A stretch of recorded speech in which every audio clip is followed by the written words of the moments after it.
अस्सलाम वालेकुम नाजरीन, आप देख रहे हैं वेरी न्यूज़ी। मैं मोहम्मद उमर खान आपकी खिदमत में हाजिर हूँ। एक मरतबा फिर मैं एक ऐसा टॉपिक आपकी खिदमत में लेकर आया हूँ जो पाकिस्तान की इकॉनमी और सोशो इकनॉमिक डेवलपमेंट से मुताल्लिक है। लेकिन आज जो हम बात करेंगे वो कराची को फोकस रखते हुए करेंगे, क्योंकि कराची पाकिस्तान की मुआशी शहरक है और ना सिर्फ मुआशी शहरक बल्कि पूरी दुनिया की नज़रें कराची पर इस हवाले से भी जमी हुई हैं कि सी पैक के बाद अब पाकिस्तान इस हद तक वैल्यूएबल हो चुका है कि लोग ये सोच रहे हैं कि पाकिस्तान इस मकाम तक कैसे पहुंचा। और बहुत सारी इंटरनेशनल यूनिवर्सिटीज़ के अंदर ये थीसिस लिखे गए हैं और मुख्तलिफ सेमिनार्स और कॉन्फ्रेंसेस में ये बातें डिस्कस हुई हैं कि पाकिस्तान को यहाँ तक पहुँचाने में कराची की इकॉनमी और कराची की बिजनेस कम्युनिटी का बहुत बड़ा किरदार है। इसी हवाले से आज हम गुफ्तगू करेंगे और जो शख्सियत हमारे साथ आज स्टूडियोज़ में तशरीफ़ फरमा है, आप Karachi chamber of commerce and industry के साबिक सदर रह चुके हैं और इसके अलावा एम्प्लॉयज़ फेडरेशन ऑफ पाकिस्तान के भी आप साबिक सदर रहे हैं। इसके अलावा मैं आपको ये भी बता दूं अपने आज के मेहमान के बारे में कि आप यूनाइटेड नेशंस की ग्लोबल कॉम्पैक्ट नेटवर्क पाकिस्तान के प्रेसिडेंट हैं और यूनाइटेड नेशन की ही ILO इंटरनेशनल लेबर ऑर्गेनाइजेशन की भी आप गवर्निंग बॉडी के मेंबर हैं। मुख्तलिफ समाजी तारुफ भी रखते हैं, समाजी कामों के साथ साथ बिजनेस कम्युनिटी में अपना एक मुमताज़ मकाम रखते हैं। जनाब मजीद अजीज़ साहब हमारे आज के मेहमान हैं। अस्सलाम वालेकुम सर। वालेकुम सलाम। कैसे मिजाज हैं? अल्हम्दुलिल्लाह अल्हम्दुलिल्लाह। बहुत शुक्रिया, क्योंकि बड़ा कीमती वक्त है इंडस्ट्रियलिस्ट का। मैं जानता हूं कि बड़ी मुश्किल से आपने जो आज का दिन और टाइम मैनेज किया होगा, लेकिन गुफ्तगू मुझे आपसे इसलिए इंपॉर्टेंट करनी है क्योंकि आप बड़े अहम ओहदों पर रहे हैं और स्टिल आप पाकिस्तान को ग्लोबली और सोशो इकनॉमिक डेवलपमेंट की तरफ लेकर जा रहे हैं। तो मैं गुफ्तगू का आगाज़ यहीं से करूँगा, कराची चैम्बर ऑफ कॉमर्स की पॉइंट ऑफ व्यू से। क्या आप देख रहे हैं कि एक कराची वो था जब बोरी बंद लाशें और भत्ताखोरी, अमन बिल्कुल नहीं था, लोग डरे हुए थे, ताजिर बिरादरी आप खुद खौफजदा होते होंगे उस वक्त में। आज ये सारी चीज़ें नहीं है, लेकिन इकनॉमिक डेवलपमेंट क्यों नहीं है? मेरे ख्याल से यही अलमिया है कि जब वो हालात बुरे भी थे तो भी इंडस्ट्री चल रही थी। सही। और आज जो है इंटरनल और एक्सटर्नल जो हमारे ऊपर आया कराची के ऊपर, वो सालों साल हमें दबाया ही जा रहा है।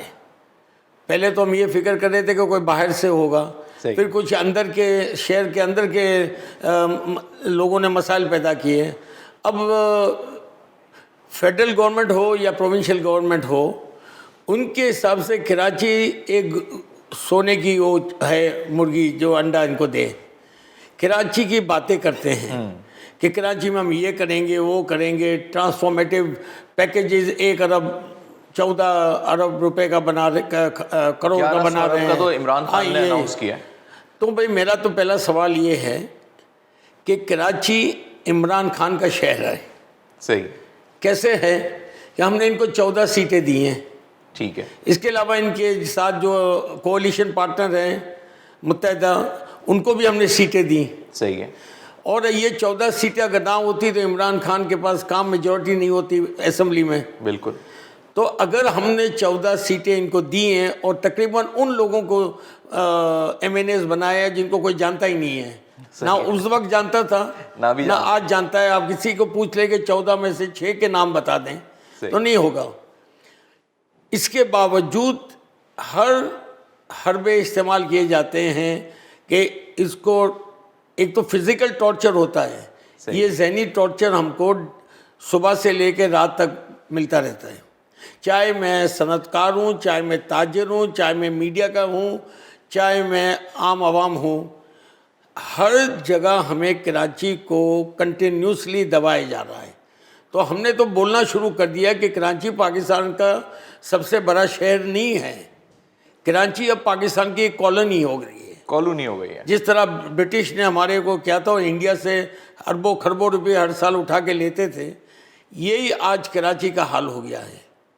और आप देखेंगे कि पिछले 8-10 साल में कराची में काम क्या हुआ, कुछ नहीं। इसके रीज़न क्या है मजीद साहब कि क्या कराची लावारिस हो गया, कराची के लिए कोई बोलने वाला नहीं है, पॉलिटिकल स्टेक ख़त्म हो गया, या कराची जो है वो बेहिस हो गया है खुद के जो होता रहे कराची वालों के साथ होता रहे और बर्दाश्त करते रहेंगे? आखिरी बात तो सबसे बड़ी बात है, मेन बात तो वो है। कब होता है कि आपने अपना, जिसको कहते हैं ना, एब्डिकेट कर दिया है। सही। अपना जो एज अ शहरी आपके पास जो हुकूक है वो आपने दे दिए हैं। कराची में हुकूमत की तरफ से एक भी एम्बुलेंस नहीं है। अगर ये चीपा और अमन और ईदी ना होते तो लाशें आपकी रोड पे होती है और गरीब और जो मरीज है वो घर में ही उसकी डेथ या रोड पे डेथ हो जाती। देख, सबसे बुनियादी बात ये है कि जब आप खुद कहती है हुकूमत के 65% रेवेन्यू कराची देता है, कराची हम बड़ी बड़ी बातें करते हैं कि 2 हमारी बंदरगाहें हैं, तो पाकिस्तान का 80% से लेकर 90% जो एक्सपोर्ट और इंपोर्ट होता है वो होता है दरिया से, और वो पाकिस्तान में सिर्फ 2 हैं। अभी ग्वादर तो अभी अपनी तिफले मकतब है, बिल्कुल। बात तो आप करें कराची और पोर्ट कासम की, तो हर चीज़ कराची से है।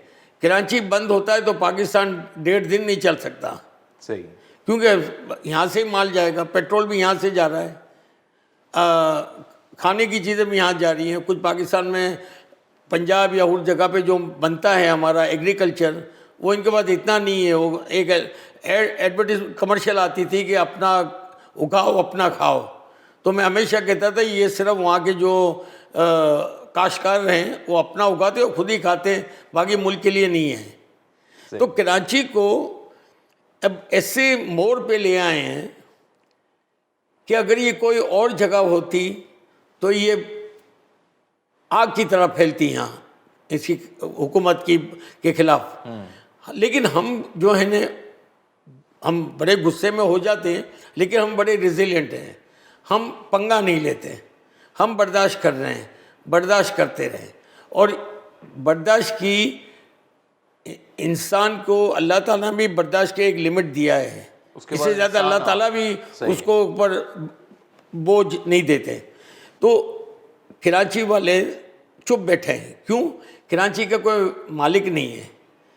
यहाँ हर कोई कराची को अपना समझता है कि मैं कराची मेरा है, चाहे वो सिंध गवर्नमेंट हो, चाहे लोकल गवर्नमेंट हो, जो फेडरल गवर्नमेंट हो, और इदारे जो हुकूमत के हैं वो सब यहाँ पे राज करते हैं। अच्छा, चलें, पहले आप एक पॉलिटिकल कॉन्टेक्स्ट में इसका आंसर कर दें, फिर आप बिजनेस पॉइंट ऑफ व्यू से बता दीजिएगा कि पॉलिटिकली पहले जो एमक्यूएम को समझा जाता था कि कराची की आवाज़ है, ठीक है, फिर पीएसपी इंट्रोड्यूस हो गई मुस्तफ़ा कमाल की सूरत में, या ग्रुपिंग और हो गई, या आज एमक्यूएम बहादराबाद है जो हुकूमत में भी साथ है। हाँ। जमात इस्लामी का भी हम नाम ले लेते हैं कि भाई नस्ला टावर पे बड़ा उन्होंने अपने आप को प्रोमिनेंट किया। बिल्कुल। इन सारी जमातों को सामने रखते हुए आप क्या समझते हैं कि कौन कराची की आवाज़ है? देखिए, इसका मैं सीधा जवाब देता हूँ। 28 या 29 सितंबर को कराची चैम्बर ऑफ कॉमर्स की जो एनुअल जनरल मीटिंग थी, वहाँ मैंने प्रपोजल दिया कि हम कराची की बिजनेस कम्युनिटी को रिप्रेजेंट करते हैं। सही। चाहे वो हमारा मेंबर हो या ना हो, डायरेक्टली इनडायरेक्टली एक छोटा सा पान की दुकान भी जो है वो भी बिजनेसमैन है। मैंने प्रपोजल दिया कि कराची चैम्बर के प्लेटफॉर्म से आप बहादुराबाद, पीएसपी, आफाक को हकीकी वाले, फारूक सत्तार भाई को और हाफिज़ नईमुद्दीन जमात इस्लामी को सबको बुलाएं। ठीक है। और आपका जो मौजू होगा वो सिर्फ होगा कराची। ठीक है। What to do about Karachi. एक दफ़ा आप एक ही प्लेटफॉर्म पे सब बैठ जाएं, चैम्बर के सरपरस्ती में, और आप from the business point of view, from the political point of view, from the social point of view, हर तरीके से, चाहे उसमें ऑफकोर्स स्कूलें हो, कॉलेज हो, यूनिवर्सिटी हो, हर एक पे हमको तकलीफ होती है। ट्रांसपोर्टेशन हमारा हेडेक है, हाउसिंग हमारा सबसे बड़ा मसला है ट्रांसपोर्टेशन और के बाद। तो एक तो बना कि हम हमारी आवाज़ को एक मुत्तहद कर दें। मैंने कहा सियासत आप अपनी अपनी करते रहें, उससे हमको कोई सावकार नहीं है आपकी क्या सियासत है, लेकिन कराची तो हम सबका है। तो कराची की तो आवाज़ एक यूनाइटेड वॉइस बननी चाहिए, बन जाए कराची पे। बिल्कुल कुछ अलायंस भी नहीं बने। एक दफ़ा आप बता दें कि ये होगा और ये हमारा ऑल्टरनेटिव होगा। सही। ये हम टाइम देते हुकूमत को, ये होगा। जैसे अभी थोड़ी देर मैंने आपने बात की ट्रांसफॉर्मेटिव पैकेज 1 कुछ अरब रुपए का आया, तो ये किधर है? मुझे तो नहीं दिख रहा है। मैं तो कराची में रहता हूँ और पेंडेमिक के बाद तो दुनिया भी नहीं घूमने गए, इधर ही बैठे। तो क्या हो रहा है जनाब? Nothing is happening. और इसको अंग्रेजी में कहते हैं लॉलीपॉप। हमें आगे एक लॉलीपॉप दे दिया जाता है, वो लॉलीपॉप जिस तरह बच्चे को देते हो रोता है, तो उसको लॉलीपॉप देते हो चुप हो जाता है। ये हमारा हाल है। अच्छा, अब बिजनेस पॉइंट ऑफ व्यू से बिजनेस कम्युनिटी इन सारे हालात और हकीकतों को समझते हुए कि अब कोई वाली वारिस नहीं है कराची का, ना पॉलिटिकल स्टेक होल्डर है, तो अब बिजनेस कम्युनिटी ने क्या डिसाइड किया है? देखिए, हम इस पर बड़ी गुफ्तगू करते रहते हैं। आप देखें कि उसूलन सिंध का एज पर द कॉन्स्टिट्यूशन पहला हक है आर्टिकल 158 की, जो यहाँ निकलते हो पहले यहाँ हमें गैस नहीं मिल रही। अच्छा, हम आपको सीधी सीधी बात करें, अभी भी पावर जाना शुरू हो गया मसलन साइट में, मेरी फैक्ट्री साइट में। पहला काम सुबह मेरा भाई आके एक रजिस्टर खोलता है कि गैस की प्रेशर या क्या रहा, अगर बिजली गई तो किस किस टाइम पे गई, आज पानी कितना लाइनों में आया, लाइनों में तो आता कम है, तो आज कितनी टैंकर्स आए, सही, और ये पहले तो अंदाज़ा लगाते हैं। फिर जो हमने दिया है कि भाई आपका आज जैसे आज का दिन है तो कल क्या प्रोडक्शन होगी, किस तरह, वो तो प्लानिंग हर कोई करता है। वो हमारी प्लानिंग ज़रूरी नहीं है कि पूरी होगी। हम मेंटली हम रेडी होते हैं कि हमने सोचा कि सपोज 100 बनाने हैं तो या तो बन जाएंगे 100, लेकिन हो सकता है 80 बने, तो हमारी कॉस्ट ऑफ प्रोडक्शन बढ़ जाती है। अब आप देखें, आप अगर यहाँ बैठे हुए और अगर लाइट चले जाती है तो आप, मैं, कैमरा मैन, आपके इंजीनियर जो भी हैं, उन सब का दिल हो जाएगा। इनकी जो एफिशिएंसी, जो चाल है, ये चाल हमारी सबकी टूट जाएगी। बिल्कुल सही कहा, समझ गए? बिल्कुल। तो अगर मेरी बिजली चले जाती है, यार मुझे गैस नहीं मिल रहा, तो मैं तो काम नहीं कर सकता। और जब हम टेक्सटाइल की एक्सपोर्ट बनाने की बड़ी बड़ी बातें कर रहे हैं, और माशाल्लाह नवंबर के महीने में पाकिस्तान की हिस्ट्री में इतना एक्सपोर्ट नहीं हुआ, $2.9 अरब, तो क्या हम मेंटेन कर सकेंगे? अगर मुझे गैस नहीं मिला अब दिसंबर और जनवरी में, या मेरा प्रेशर बहुत गैस का कम हुआ, तो मैं तो प्रोडक्शन दे नहीं सकूंगा। तो जो हज़ारों टेक्सटाइल प्रोसेस में, चले हम टेक्सटाइल की बात कर रहे हैं, मैं और कोई सनत की फ़िलहाल बात नहीं कर रहा हूँ, हम सबको इम्पैक्ट पड़ेगा। बिल्कुल, इससे कि कपड़ा बनता है, कोरा कपड़ा तो आप नहीं भेज सकते ना, और भेजना भी नहीं चाहिए। आप इसकी डाइंग करेंगे, प्रिंटिंग करेंगे, इसके बाद आप इसके गारमेंट बनाएंगे, होजरी बनाएंगे, टावल बनाएंगे, बेड शीट बनाएंगे। तो जब आपके पास माल ही नहीं आएगा तो ये चाल तो आपकी सप्लाई चेन तो डिस्टर्ब हो जाएगी, और ये हो रहा है, होने वाला है। तो जो कराची का ये जो प्रोडक्शन का जो एक होगा कि हमें इतनी बनानी है ओवरऑल, उसको इम्पैक्ट तो नेगेटिवली करेगा ही करेगा। सही है, ये तो होने का है।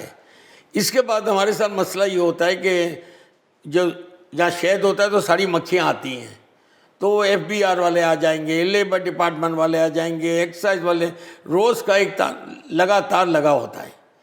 ये हमें चैन से बैठने नहीं देते। यानी आप ही कह रहे हैं कि हम प्रोडक्शन भी नहीं कर पा रहे और रेगुलेटरी बॉडीज जो हैं उन्होंने भी तंग करके रखा। वो एक सिलसिला रोज़ का शुरू ही होता है, और ऐसे ऐसे खत लिखेंगे, ऐसी नोटिस भेजेंगे, इनके पास सारी इन्फॉर्मेशन होती है। जब कंप्यूटर का ज़माना आया, IT का ज़माना हो गया, लेकिन एक आदत होती है ना, जिस तरह एक फ़कीर जो होता है रोड के ऊपर होता है, गर्म हो ठंडी हो, उसको आप बोलो कि आप अच्छा मेरे स्टूडियो में काम करें, मैं आपको इतने 1000 रुपये दूंगा और एयर कंडीशन भी होगा, वो भाग जाएगा। इस तरह ये FBR और ये जो दूसरे इदारे हैं, उनका माइंडसेट बना है कि चैन से बैठने नहीं देना प्राइवेट सेक्टर को। सही है, और ये ज़्यादातर ये कराची में ही होगा। अच्छा, हाँ, अगर आपको नहीं, इसकी कराची, लाहौर, फैसलाबाद करें, इनको नहीं होगा। बड़ा इंपॉर्टेंट पॉइंट है, हकीकत है। वहाँ भी इंडस्ट्री है फैसलाबाद में, हाँ, उधर इतनी शिकायतें नहीं होती हैं। यहाँ जो इतने मसाइल में आप काम कर रहे हैं, प्रोडक्टिविटी भी दिखाने की कोशिश कर रहे हैं, एक्सपोर्ट भी बढ़ाने की कोशिश कर रहे हैं, यानी मुल्क की इकोनॉमी को सपोर्ट कर रहे हैं। जी, जी। और इतने सारे इदारे जो है इंडस्ट्रियलिस्ट के पीछे, बिजनेसमैन के पीछे, उसकी इंडस्ट्री के पीछे हाथ धो के पड़े होते हैं, यहाँ तक कि बैंक अकाउंट सीज हुए हैं। तो ये क्या वजह है इसके पीछे? मतलब एक वर्ड में अगर मैं कहूँ तो कोई लिसानी मसला है, एडमिनिस्ट्रेटिव इशू है, या किसी ने टारगेट दिया हुआ है कराची वालों को? मैंने आपको कहा ना, हम कॉलोनी बन गए, इसमें सब कुछ आ गया। सही। हमारे दादा परदादा जो ब्रिटिश रूल के अंडर थे, वो तो हिल भी नहीं सकते थे ना। इस तरह आज ये हो गया है। हम उस मोड़ पे पहुंच गए हैं कि अब हमने कहना शुरू कर दिया कि पहले तो था कि स्टेप मदरली ट्रीटमेंट थी, सौतेली माँ वाला, वो तो ख़त्म हो गया। अब तो हम राज है हमारे ऊपर। किसका राज है? हर एक का, जो कराची का नहीं है उसका राज हमारे ऊपर है। अब आप समझ जाए, सही, हर एक का है। इससे कोई लिसानी की बात सिर्फ ना करें आप, क्योंकि कराची है में पेशावर और उससे भी ज़्यादा पख्तून भाई हमारे यहाँ हैं, उर्दू स्पीकिंग वाले हैं, हम गुजराती स्पीकिंग वाले बहुत हैं। वैसे इस्माइली हो, बोरी हो, मेमन हो, पारसी हो, हमारी बहुत सी तादाद यहाँ हैं। बलोच यहाँ हैं, सिंधी यहाँ हैं, पंजाब से लोग यहाँ हैं। तो ये नथिंग टू डू विद लिसानी बात है। ये जो वर्ड कराची है ना, वो कराची से एलर्जी है। अच्छा। और कोई बात नहीं है, कराची से एलर्जी, इनको कराची से एलर्जी है कि ये कराची को हम मारते जा रहे हैं और दबाते जाते हैं, ये ऊपर बढ़ता है। आज ज़रा नम होगी तो ये मट्टी बड़ी सरके जैसा कि हम कराची में वो कुछ कर सकते हैं जो दुनिया देखने आएगी।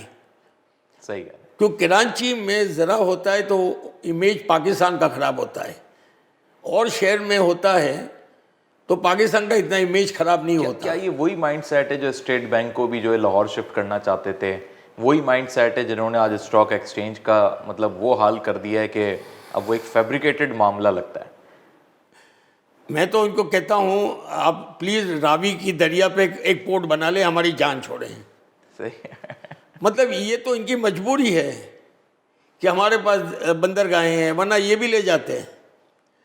आप ले जाएं जिसको ले जाना है, क्या फ़र्क पड़ता है? इससे कराची को कोई फ़र्क नहीं पड़ेगा। यह है कि कराची की नौकरियां जाएंगी और कितने ट्रांसफ़र तो हो जाएंगे।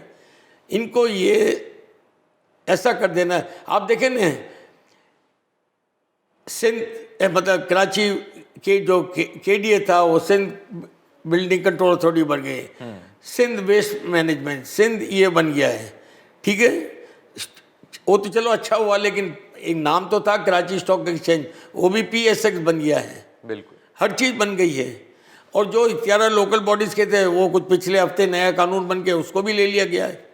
तो हर चीज़ यहाँ तो अगर लोकल बॉडीज़ का मेयर भी आएगा तो मेयर के पास कोई कुछ ही चंद इसके बाद इख्तियारात होंगे, बाकी ये दावतें और फीते काटेगा और तकरीरें करेगा।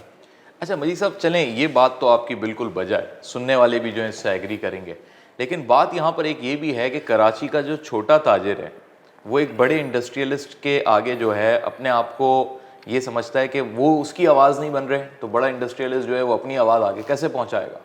अब हमने ही देखा कि सिराज कासिम तेली के इस दुनिया से चले जाने के बाद कराची चैम्बर ऑफ कॉमर्स में एक ऐसा मामला आ चुका है कि वो ताजिर बिरादरी जो मजीद मेमन के through Karachi chamber of commerce से बहुत अच्छे तरीके से कनेक्ट थी जी, वो अब कनेक्टिविटी उनकी KCCI के साथ नहीं रही और बेशतर ऐसे मसाइल रूनुमा हो रहे हैं नीचे ताजिर बिरादरी के साथ कि आप तक जो अपर हिरार्की है या तो एड्रेस नहीं हो पा रहे हैं या एक कोऑर्डिनेशन का फुकदान हो गया। और जो ये मार्केटें जल रही हैं कराची के अंदर, पै दर पे मार्केटें जलने के वाकयात, और हर मार्केट की अपनी एक अलग एसोसिएशन बनी हुई है, तो ऐसा लग रहा है कि हर कोई बिल्कुल ही जो है ना अपने आप को कराची चैम्बर का सदर समझने लग गया है और वो ये समझता है कि वो डायरेक्ट जो है ना प्राइम मिनिस्टर तक अपनी बात पहुंचा देगा। और ऐसा लगता है कि वो अपनी बिरादरी या अपनी उस मार्केट कम्युनिटी पे ना वो सबसे बड़ी लीड पर है। क्या मामला हो गया ये? देखिए 2006 में मैं सदर बना कराची चैम्बर का, तब 15 साल पहले। मैंने पहला काम क्या किया, मैं तो सनतकार हूँ, मेरी बिजनेस कुछ और हैं, मेरा टेक्निकली स्मॉल ट्रेडर के उसमें मैं दायरे में नहीं आता हूँ। मैंने पहला काम किया कि जो आपने कराची चैम्बर गए हैं तो जो पार्किंग लॉट है वो शाम को 7 बजे 8 बजे इसको खाली करवाया और तकरीबन 350-400 मैंने स्मॉल ट्रेडर्स को हर मार्केट, हर जो इनके अलायंस और इत्तेहाद और जो भी है, इन सबको मैंने बुलाया। सही है। सिराज तेली को मैंने कहा you are the chief guest. Majeed Memon भी आया, जुबैर भी, सब हम थे, मैं सदर था। और मैंने कहा कि इनके जितने भी लीडर हैं इसमें वो सब तकरीर करें। सही। 2-5 आप हमें बताएं क्या करना, मैं सीखना चाहता हूँ। और उधर ही मजीद मेमन उसका हेड बना दिया। सही है। ठीक है। इससे पहले स्मॉल ट्रेडर का कमेटी नहीं कमेटी ने वो मर्तबा भी नहीं था। अच्छा, स्मॉल ट्रेडर्स का के मसाइल बहुत हैं। मसले इनके ये कि फॉर्मल इकोनॉमी में नहीं आते हैं, सही है। वो ज़्यादा से ज़्यादा। अच्छा, फिर मुस्तफ़ा कमाल जब मेयर थे तो 2007 की बात है, उसकी इनकी आई थिंक 400 मार्केटें या कुछ हैं जो KMC की, उसने रेट बढ़ा दिए, किराए के रेंट बहुत ज़्यादा बढ़ा दिए। सही। फिर हंगामा हुआ, मेरे पास आए, मैंने बड़ा कन्विंस करके मैंने उसको मुस्तफ़ा भाई को समझाया। आखिरकार मुस्तफ़ा ने ऐलान कर दिया जो मजीद अजीज फैसला करेगा वो उस ज़मान में CDG के थी और वो सब मान जाए। मैंने फैसला एक सही बैलेंस करवा दिया। ठीक है। मैं कभी कभी अपनी तकरीरों में भी कहता हूँ, मुझे ये मार्केट के लोगों ने इतने हार पहनाए, मेरा तो गला भी छोटा है, इतने हार पहनाए जो मैंने अपनी शादी में नहीं पहने थे। अच्छा, एक मामला हल हो गया। सही है। और आप देखा होगा जब बोल्टन मार्केट की आग लगी, टिम्पर मार्केट में आग लगी, और आजकल वो जो पिछले दिनों जैनब में और सदर कोऑपरेटिव में लगी, तो सबसे पहले कराची चैम्बर वाले पहुंच गए थे। बिल्कुल।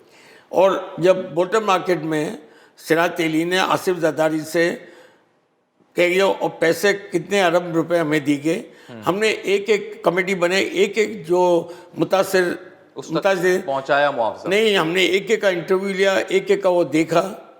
ये तो हर कोई बोलेगा मेरे 20 लाख का, और पता चली 2 लाख का नुकसान हुआ है। सही है। इसके बाद ये वाहिद इदारा है कराची चैम्बर कि जितने करोड़ जो बच गए वो वापस हुकूमत को दे दिए। बिल्कुल। हम रख सकते थे, हम भी ऐश कर सकते थे और बिल्डिंगें बना लेते, हमारी चैम्बर के काम कर लेते। नहीं, ये जो अमानत थी, अमानत हमने वापस कर दी।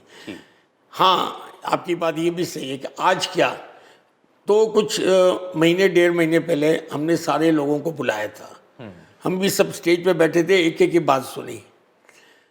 हर एक का जो मार्केट, अगर ये इंडिविजुअल मार्केट का मसला होता है या कोई अलायंस का होता है, तो उनको वो मजीद मेमन के थ्रू पे जाते हैं, मजीद मेमन उसको हैंडल करते हैं।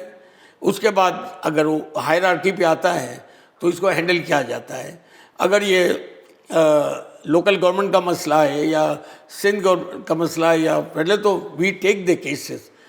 तो आज बीच में हो गया था कोई 1-2 बड़े लीडर, जैसे अभी आपने कहा कि मैं डायरेक्ट जाऊं, लेकिन वो भी वहाँ बैठे थे।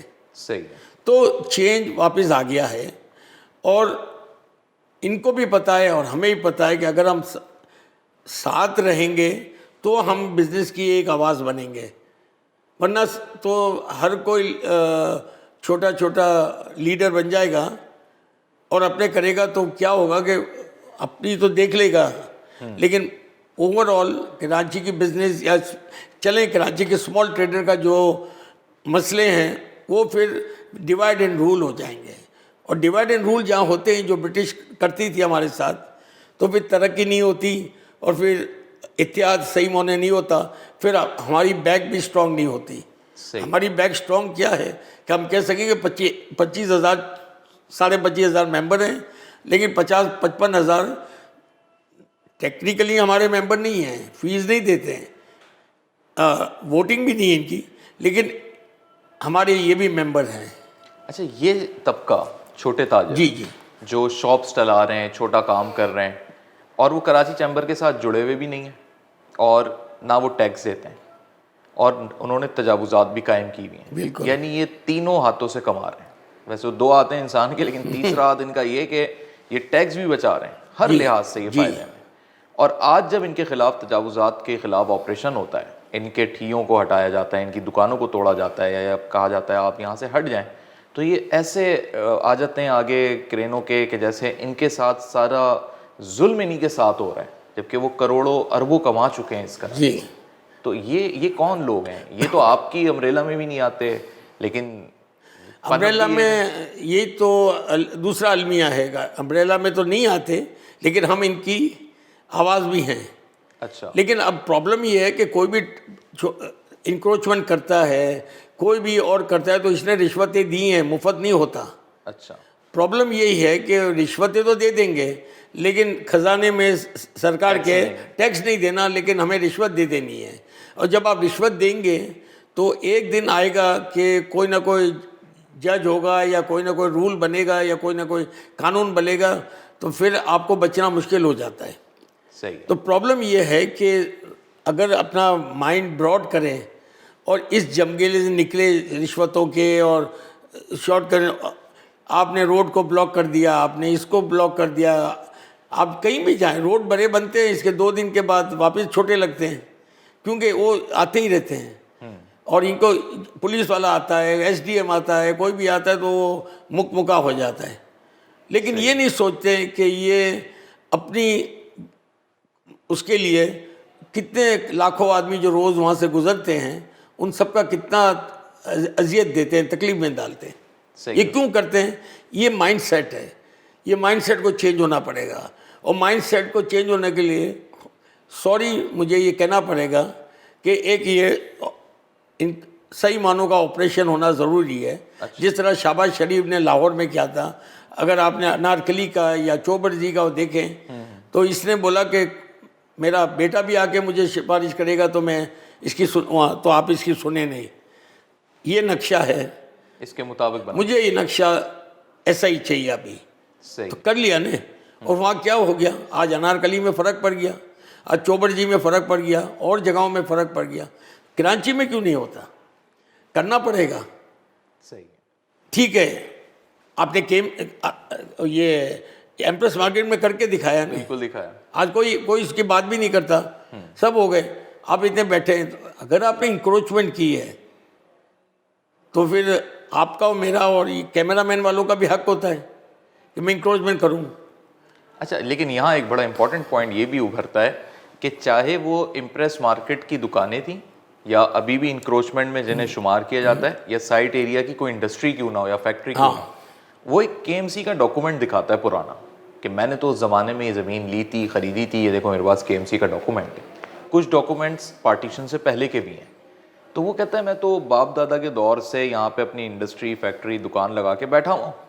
ये अब मेरे साथ क्या हो रहा है कि इस डॉक्यूमेंट को भी नहीं माना जा रहा। ये कहा जा रहा है मैं इंक्रोचमेंट पे हूँ, ये ज़मीन तो इस इदारे की थी, ये केएमसी ने गलत आपको डॉक्यूमेंट दिया है। और उस वक्त के लोग तो अब या तो कब्रों में चले गए होंगे या फिर वो मुल्क से बाहर होंगे। ये तो आज भी है।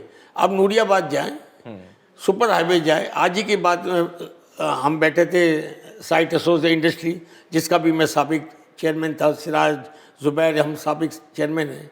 यही बात हो रही थी। एक ही किस्सा भी आया सामने सुपर हाईवे का। जो मालिक, जो प्लॉट का मालिक था, वो कनाडा शिफ्ट हुआ है। प्लॉट तो उसका है ना, वो पाकिस्तानी तो है ना बाय बर्थ। बिल्कुल। वहाँ 6 निकल आए हैं और डॉक्यूमेंट्स हैं उनके पास, सबको दे दिए डॉक्यूमेंट। अब उसके 6 बोलेंगे हमने किया है। लेकिन भाई, या मैं अनारकली, आपके जवाब का नाम अनारकली पे आ जाए, वही पुराना नक्शा था। आपने उस नक्शे के आगे बना लिया है, तो वो वाला नक्शा गलत था कि आज का नक्शा गलत है? नहीं, लेकिन सवाल ये पैदा होता है ये डॉक्यूमेंट्स आ कहाँ से रहे? ये इदारे जो पैसे लेके रिश्वत खा के, तो इस पे इदारा, कोई अदालत इस पे क्यों नहीं कार्रवाई करती, या बिजनेस कम्युनिटी इसके अगेंस्ट क्यों नहीं बोलती? चाहे वो नस्ला टावर वाले ही वाकया ले लें हम, कि वो तो ये कहते हैं जी हमने तो सारी एनओसियाँ देखी हैं, बिल्डर कहता है मेरे पास भी सब ये डॉक्यूमेंट्स हैं, अदालत कहती है नहीं, ये आपने नाजायज़ 300 गज पे आपने इजाफी किया है, पूरी बिल्डिंग साफ़ हो गई है। मैंने अभी थोड़ी देर पहले आपको कहा, इंक्रोचमेंट जब करते हैं या गलत करते हो तो रिश्वतें देते हैं। ये मैंने ट्विटर में भी कहा कि आबाद एक दफ़ा खुलकर सामने आ जाए कि किस किस को कितनी दी है, कितनी रिश्वतें देते हैं, आज भी कितनी देते हैं। और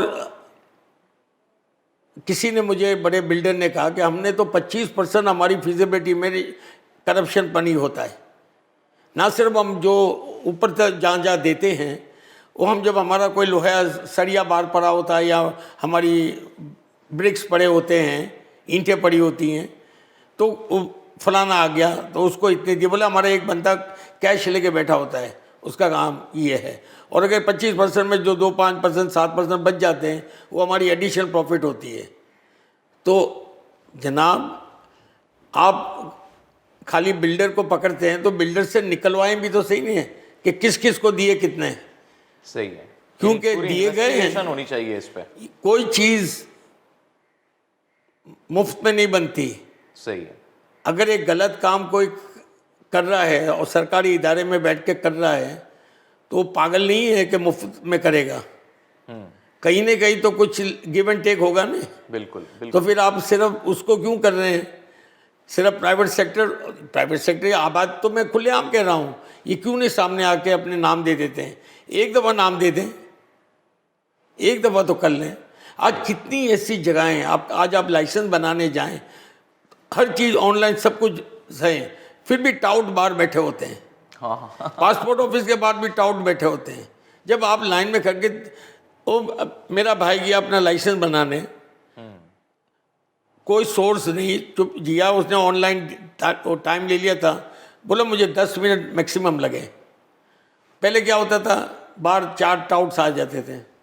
क्या काम करवाना तो है, हमें पैसे देके। जब वो जो टाउट बैठा है तो उसकी भी अंदर लिंक होगा जो जल्दी काम कराएगा, तो वो टाउट भी तो उसको कुछ देगा नहीं। तो ये निज़ाम पूरा सप्लाई चेन है। उसके चक्कर में जो मेरिट पे आ रहा है उसको वेट वो करवाएगा। तो करेगा, बैठे बैठे वो तो बैठेगा, वो करेगा। तो इसलिए हम दे देते हैं, स्पीड मनी समझ लें, जो भी कर लें, लेकिन करप्शन है। बिल्कुल। अच्छा, आज इसमें मैं ज़रा ऐड कर लूँ, जो यूरोप हमें GSP प्लस दे रहा है, ड्यूटी फ्री एक्सेस, इसकी 27 कंडीशनलिटीज़ हैं, 5 अभी नहीं आने वाली हैं। लेकिन जो 27 में नंबर 27 है, 27 आखिरी, इसको कहते हैं गुड गवर्नेंस। अच्छा, ये धुला हुआ नाम है, मतलब ये करप्शन। UN ग्लोबल कॉम्पैक्ट में भी इन्वायरमेंट के, लेबर के, ह्यूमन राइट्स के 10 में से 9 प्रिंसिपल ये हैं और नीचे करप्शन है। सही। तो करप्शन बिगैर तो आपका कोई काम नहीं होगा। आप किसी वो सरकारी ऑफिस में जाएंगे तो जब अंदर होके वापस आएंगे तो आपके पीछे पीछे वो चौकीदार भाग रहा होगा कि 150 मिल जाए। ये दीमक की तरह खा गया है। अच्छा, आपने करप्शन का चूंकि जिक्र छेड़ दिया और मैं चाहूँगा कंक्लूड करते वक्त हम इस बात को ज़रूर आपके सामने रखें और आपका एक पॉइंट ऑफ व्यू सामने आए। इसी करप्शन को बेस बना के इमरान खान प्राइम मिनिस्टर बने और इसी करप्शन के खिलाफ स्टिल वो कहते हैं कि जी मैं जंग लड़ रहा हूँ, और इसी करप्शन से अब आवाम तंग आ चुके हैं कि भाई आप करप्शन के अगेंस्ट लड़ें या ना लड़ें, आवाम को उसका राइट दे दें, सस्ता पेट्रोल कर दें, खाने की खुराक, और सब्सिडीज़ के नाम पे भी ना मत लूटें। तो अब आप मुझे ये बता दें कि इसी बिजनेस कम्युनिटी ने इमरान खान को भी सपोर्ट किया। गालिबन नहीं, मतलब ये तो बड़ी खुली सपोर्ट है। चले मान गए। तो आज बिजनेस कम्युनिटी का क्या स्टैंडर्ड है, क्या मकाम है? सुनते हैं खान साहब उनको, घास डालते हैं, कोई सुनवाई है, या बस जो वोटर का हाल है वही बिजनेस कम्युनिटी का हाल है? सुनते तो हैं, काफ़ी फ़र्क पड़ा है, मानना पड़ेगा। हमारे अरबों रुपए के रिफंड्स थे। ये पाक दुनिया का वाहिद मुल्क है जहां एक्सपोर्टर को दबाया जाता है। एक्सपोर्टर के पैसे, अब मैं बड़े बड़े एक्सपोर्टरों की बात नहीं कर रहा हूँ, मैं SMEs की बात कर रहा हूँ जो एक्सपोर्ट करते हैं। 2 करोड़, 5 करोड़, 10 करोड़, 15 करोड़ की साल की एक्सपोर्ट करते होंगे। इनके भी रिफंड रोक के बैठ गए। तो वो अपनी चाल कैसे करेगा? वर्किंग कैपिटल कहाँ से आएगा? अच्छा, क्यों थोड़ा सा वाज़ेह कर दें इन रिफंड्स को, क्या ये वो टैक्स का पैसा है जो इनको रिटर्न भाई जो सेल टैक्स वगैरह होते हैं इसको रिफंड दिया जाता है, क्योंकि वो एडजस्टमेंट के बाद वो रिफंड जो मिलता है। सही है। तो ये रूटीन में through the bank, through whatever इनको मिल जाना चाहिए। एक सडन होता है, उनको मिल जाता था, जो 30% रिश्वत दे देते थे तो उनको तो मिल जाता था। सही। लेकिन वो 400-500 अरब रुपए फंसे थे। हुकूमत इसको, जिसको कहते हैं ना, बजटरी सपोर्ट के लिए इस्तेमाल करती थी। यानी क्या, अपना फिजिकल डेफिसिट को कंट्रोल करने के लिए वो दिखाते थे रेवेन्यू। सही। देते नहीं थे। इस हुकूमत ने आके धरातल देने शुरू कर दिए। सही। इस तरह IPPs का जो पावर प्लांट्स है उनके भी अरबों रुपए फंसे थे। वो भी अलग अलग, कोई बॉन्ड की शक्ल में, कैश की शक्ल में, इस तरीके से देने शुरू कर दिए ताकि मईशत की चाल चलती रहे। ठीक है। इसके लिए तो we have to give credit. Export government ने फैसिलिटेशन तो किया, लेकिन इससे बड़ी ये हम एक्सपोर्टरों की वजह से एक्सपोर्ट बढ़ा है। हम फ्रंट लाइन में होते हैं। सही है। थर्ड बात ये है, जो आपका सवाल था, जी नहीं, करप्शन कम नहीं हुई है। बल्कि मार्केट में तो ये है कि इससे ज़्यादा करप्शन हमने कभी देखी नहीं थी।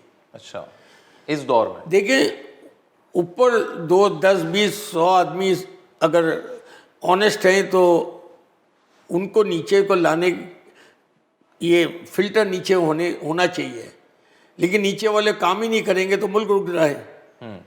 तो फिर इन्होंने कॉम्प्रोमाइज़ तो कर लिया, आंखें बंद कर लिए हैं। सही है। तकरीरें भले होती रहे, करप्शन में कोई फ़र्क नहीं आया। आप किसी को रोड पे जाएं पूछ ले तो उसने भी कुछ दिए होंगे।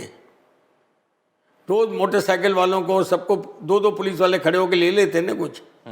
वो जो रोकते हैं सुजुकी होगा तो चालान तो करते नहीं है, दिन में 1-2 कर दिया वो दिखाने के लिए। तो फ्रॉम द ग्राउंड लेवल जाता ही रहता है करप्शन, नहीं जाएगा। बल्कि कुछ लोगों की तो ये भी राय है कि उस वक्त काम थोड़े आसानी से हो जाते थे, लेकिन अब जो है मामलात वो कैश पे चले गए हैं, या करप्शन ने भी अपने आप को रीशेप कर लिया है कि अब लोगों के जो काम वैसे ही निकल जाते थे ताल्लुकात पे, वो भी नहीं निकल सकते।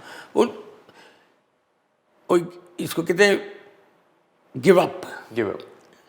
मुझे तो मेरा काम कराना है, ऑफिशियल काम हो जाएगा, लेकिन वो लगेंगे मसलन 30 दिन।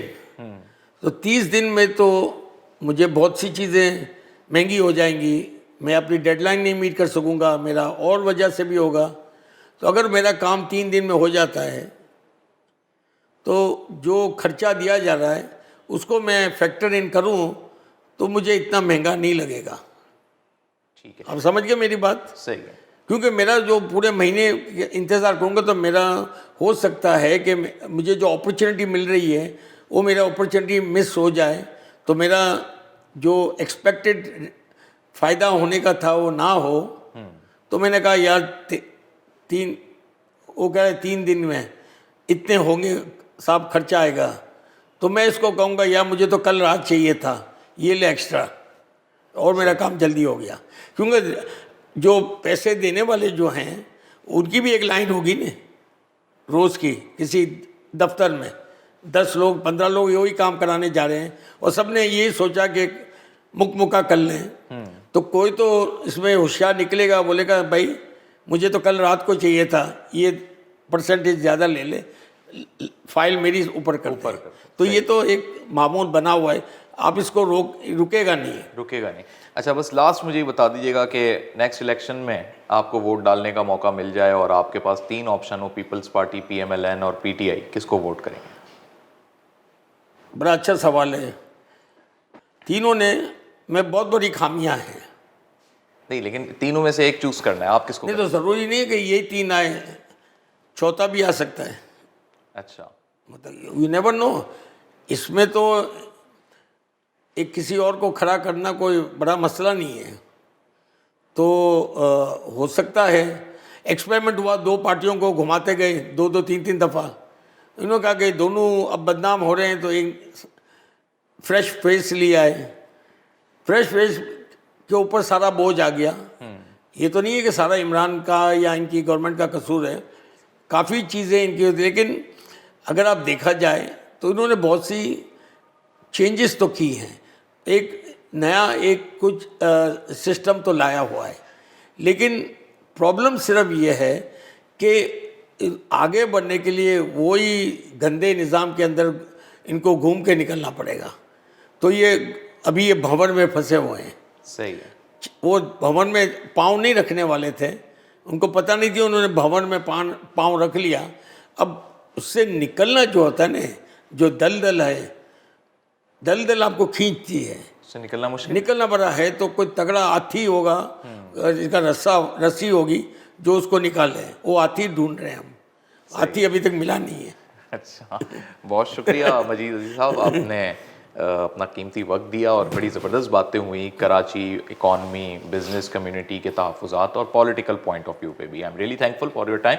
तो नाज़रीन, आज के इस प्रोग्राम का बुनियादी मकसद यही था कि हम आपको ये बता सकें कि इस वक्त क्या सिचुएशन चल रही है, कराची की बिज़नेस कम्युनिटी क्या सोचती है, इंडस्ट्रियलिस्ट जो हैं वो आने वाले दिनों को किस तरीके से प्लान कर रहे हैं, और इस करंट सिचुएशन से हम सब मिन हैसुल कौम कैसे लड़ रहे हैं। तो और ख़ान साहब क्या हमारे लिए आगे करने वाले हैं, कोई बड़ा सरप्राइज़ मिलने वाला है, या फिर और कोई बड़ा जो है धचका मिलने वाला है, जिसमें वो पहले ही दिन हमें बता चुके हैं कि घबराना नहीं है।